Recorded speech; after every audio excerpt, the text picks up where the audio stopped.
সব সময় পেছন থেকে ছুরি মারার ধান্দায় আছে একদল, আর একদল আছে শুধু বাধা প্রদান করে কিভাবে এটা বন্ধ করা যায়।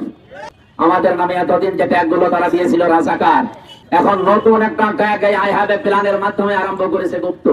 বাংলাদেশ জামাত ইসলামী যে পরিকল্পনা নিয়েছে এই 15 মাস 16 মাসে, বাংলাদেশের 73টা দল আছে, সবাই এই পরিকল্পনা নিলে বাংলাদেশ আরো এগিয়ে যেত। কিন্তু সব সময় পেছন থেকে ছুরি মারার ধান্দায় আছে একদল, আর একদল আছে শুধু বাধা প্রদান করে কিভাবে এটা বন্ধ করা যায়। কেন তারা এগুলো করছে আমরা জানি, কারণ তাদের যে ব্যবসা, সবচাইতে বড় ব্যবসা সাদাবাজি করা বন্ধ হয়ে যাবে। তারা খুব ভালো করে জানে বাংলাদেশ জামাত ইসলামী এবার ক্ষমতায় আসলে তাদের এই অবৈধ ব্যবসা, সেদিন আমিরা জামাত বলে নাই যে বিনা রশিদে ট্যাক্স নেয় যারা, এটা যেহেতু তাদের বন্ধ হয়ে যাবে, এরা এখন সবচাইতে বড় অপপ্রচার লাগিয়েছে। একেবারে আমিরা জামাত থেকে ইউনিয়নের আমির পর্যন্ত কাউকে তারা বাদ দিচ্ছে না।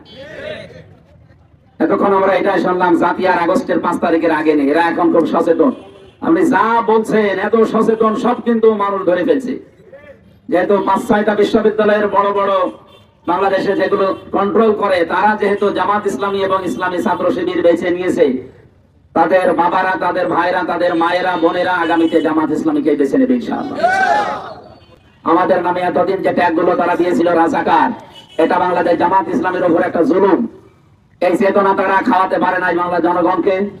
এখন নতুন একটা ট্যাগ এই আই হ্যাভ এ প্ল্যানের মাধ্যমে আরম্ভ করেছে গুপ্ত। এটা এই মাজলুম সংগঠন বাংলাদেশ জামাত ইসলামের প্রতি একটা জুলুম এবং এটা একটা স্পষ্ট অত্যাচার।